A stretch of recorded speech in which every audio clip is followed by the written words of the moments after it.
significant headwinds that we are faced from an economy perspective. So we're hiring. Salaries range from $22,000 a year to $60,000, and in downtown Chicago, 450 full and part-time workers are needed for the opening of a new Mariano's Fresh Market. And while these Illinois jobs are good news, they aren't in the bucket compared to how many people remain unemployed. AFL-CIO Illinois President Michael Kerrigan is going to the nation's capital to listen to the president give his big speech on jobs. Kerrigan hopes Obama talks about infrastructure. Many problems with roads and bridges. My locks, the dam system needs improved. Those are the type of things that this company needs that simultaneously creates jobs, good jobs, that put people back to work. Investing in infrastructure, schools, and airports are all things Rahm Emanuel says are necessary to keep companies like Seton in Chicago. It's not the job of the government per se to create jobs. It's the job of those of us in government to make the right investments that pay off for the private sector to create jobs.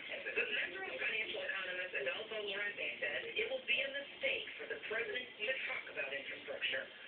I hope that the president will focus about revamping the economy because economic growth generates jobs in a much better way than government intervention trying to, some green jobs, some construction work.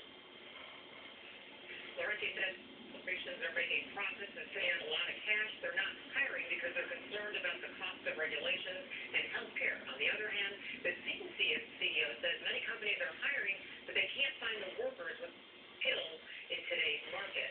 And many hope that Obama also talks about retraining and also what kind of jobs it does take in this market. Thanks, Sarah.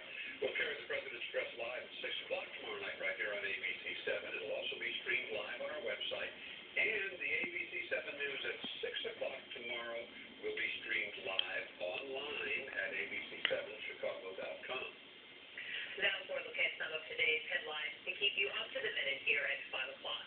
The Chicago Blackhawks are confirming that 2 former players died in a plane crash in Russia today. Alexander and Igor Borelev were among 43 people killed. Mark Greco will have more coming up in sports. A gang of armed robbers is targeting people on Chicago's north and northwest side. The victims are being held up in alleys and garages behind their homes.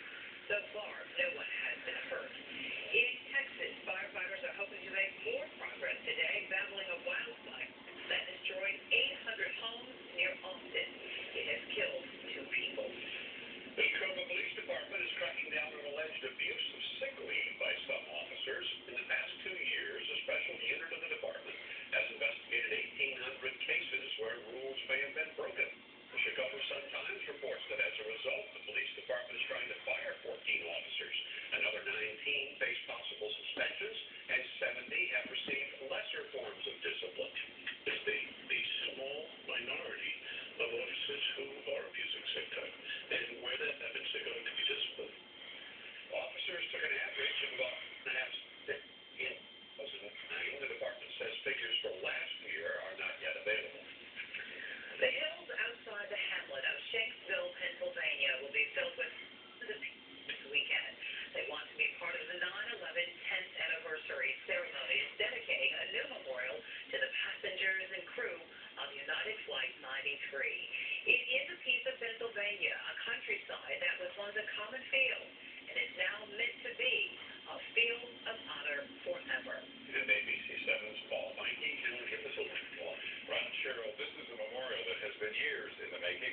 Its first phase is done. That's what will be dedicated this weekend in ceremonies that will be attended by President Obama, former Presidents Bush and Clinton, the families of the passengers and crew aboard Flight 93, and many of the people who had the very difficult job of working the crash site after 93 went down. From the western overlook, you gaze to the field below, where there was once a strip mine sitting adjacent to a grove of hemlocks. This is where United 93 hit the earth. Thousands of people have come here over the past decade to see, to feel, to think. You hear these stories of the Great Lakes, the